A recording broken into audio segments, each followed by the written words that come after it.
आज शिवरात्रि है,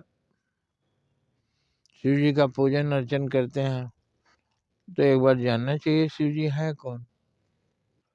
शिव जी पार्वती पति हैं। अब पार्वती मैया कौन है? पर्वतों के कारण जो जमीन पैदा हुई वही पार्वती। जो धरती है इसमें 3 हिस्सा पानी है, 1 हिस्सा जमीन है। जमीन कैसे बनी भाई? पानी के अंदर जमीन कैसे निकले? तो जब पहाड़ उठता है तो उतनी जमीन उठ गई, पानी नीचे चला गया।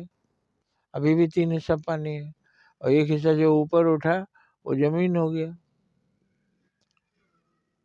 तो वही जमीन ही पार्वती मैया है और उनका विवाह शिव जी से हो रहा है। अब कहाँ है शिव जी? कब बाराती हुआ? पार्टी कब हुआ? भोज में गए थे कि नहीं गए थे? ये सब देखिए। शिव जी की पार्टी कहाँ हुई, कब हुई, कैसे होती है? हर साल होती है, शिवरात्रि को होती है। तो उसका अर्थ हुआ जमीन जो है उस पर वनस्पतियां धीरे अपने उग जाते हैं, धीरे धीरे झाड़ झंखाड़ पेड़ उग जाते हैं। यही धरती का विवाह होता है शिव जी से। पेड़ पौधे वनस्पतियां घास फूस ये सब वनस्पति शिव है, पेड़ पौधे शिव है, जमीन से उन्हीं का विवाह होता है। अब उनकी 2 संतानें हैं, गणेश जी और कार्तिक भगवान। तो गणेश जी कहते हैं मिट्टी के देवता हैं, रिद्धि सिद्धि के दाता हैं।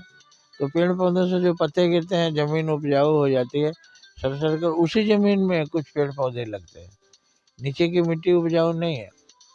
कार्तिक भगवान कौन है? पेड़ पौधों में जब हरियाली होती है, मोर कूकते हैं, पक्षी चहचहाते हैं, हरा भरा रहता है बगीचा, तो बोलते हैं कि कार्तिक भगवान। तो ये है शिव जी का परिवार। धरती माता पार्वती, उनका विवाह पेड़ पौधों से हुआ, वृक्ष से हुआ, वृक्ष और धरती के संयोग से उपजाऊ मिट्टी हुई पेड़ के नीचे और उसमें रिद्धि सिद्धि मिली, वही है गणेश भगवान। टेढ़ा मोड़ा मुँह है। और कार्तिक भगवान है जो बगीचों में हरियाली होती है। ये है शिव जी का परिवार।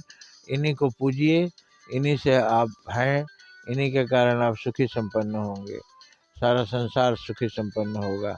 यही संसार की रक्षा भी करते हैं। विष पाई यही है क्योंकि कार्बन डाइऑक्साइड यही पीते हैं।